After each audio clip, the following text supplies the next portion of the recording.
Good morning. My name is Sarah, and today we're discussing how developmental psychology evolved to better understand children from diverse backgrounds. By now, you've all studied the foundational theories, Piaget, Erikson, and Bronfenbrenner. And while these were huge contributions, they all shared a critical limitation. They focused on the idea of a universal child. This created a real problem. When researchers studied minority children, they used white, middle-class populations as the standard. So any difference was labeled as a deficit. Different family structures were called broken. Different parenting practices were called inadequate. Let's look at Bronfenbrenner specifically, who gave us powerful language for this. Microsystems and macrosystems. All those nested environments. Bronfenbrenner knew development happens through interactions. Bronfenbrenner acknowledged that broader systems influence development, but his model did not explicitly describe how racism, discrimination, and social stratification operate as mechanisms, shaping minority children's daily experiences. Basically, the model described the structure of the environment, but it stopped short of explaining how systemic oppression creates a fundamentally different reality for children of color compared to their white peers. Think about what that actually means. A traditional analysis might look at a neighborhood and say, this child struggles because they lack access to quality schools. That's true.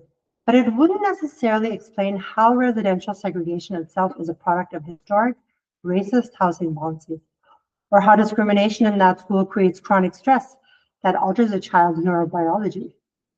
The ecological systems were acknowledged, but the power dynamics within them remained invisible. That is why the integrative model was created. It fills this gap by placing social stratification right at the center of the theory.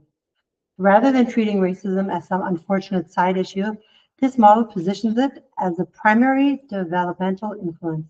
It argues that if we want to accurately describe how children of color develop, we have to start there. So, to address this exact gap, Garcia, Cole, and colleagues developed the integrative model. Please take a look at the diagram on the screen. The most important thing to notice right away is that this model reframes being different.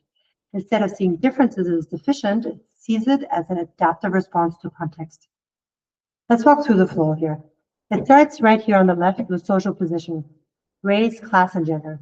Now, the model argues that these aren't just background traits or control variables. Instead, they effectively determine a family's exposure to racism and segregation. Because of those hostile environments, families are forced to develop what the authors call an adaptive culture. These are strict goals, values, and strategies, like strict parenting or distinct traditions designed to protect their children. And finally, it is these adaptations that shape child competencies, the cognitive, social, and emotional outcomes we see in the classroom. Understanding this flow is important because it means we cannot judge a child's outcome, or a parent's behavior for that matter, without first understanding the adaptive culture that produced it. In 2018, Perez-Brena and colleagues reviewed the body of research using the integrative model. Out of 252 empirical studies using the model, 93 specifically examined adaptive culture, and these 93 studies revealed three major contributions. First, adaptive culture is reactive to context. It changes based on immediate circumstances.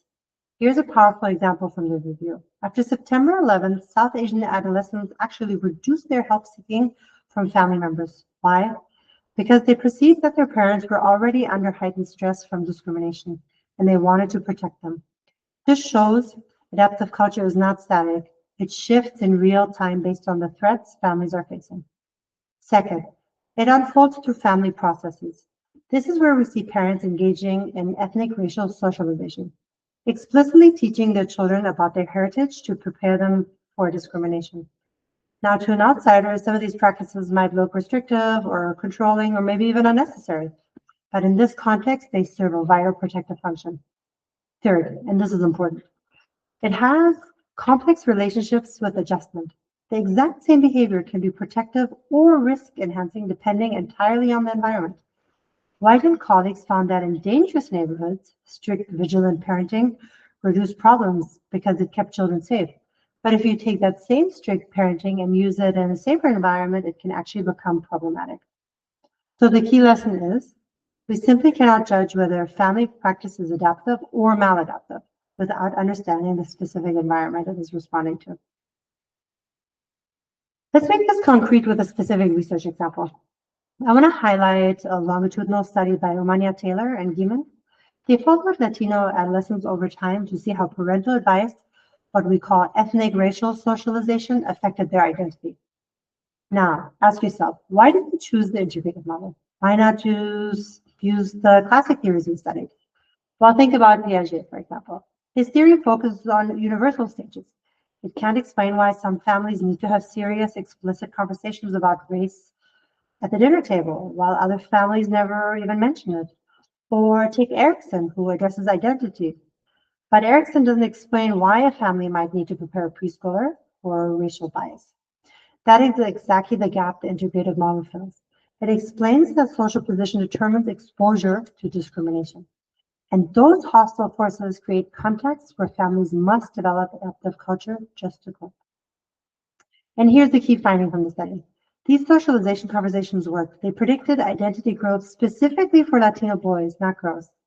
This highlights exactly why we need the integrative model. It allows us to see how gender and culture intersect to create a unique developmental path that a one-size-fits-all theory would simply miss.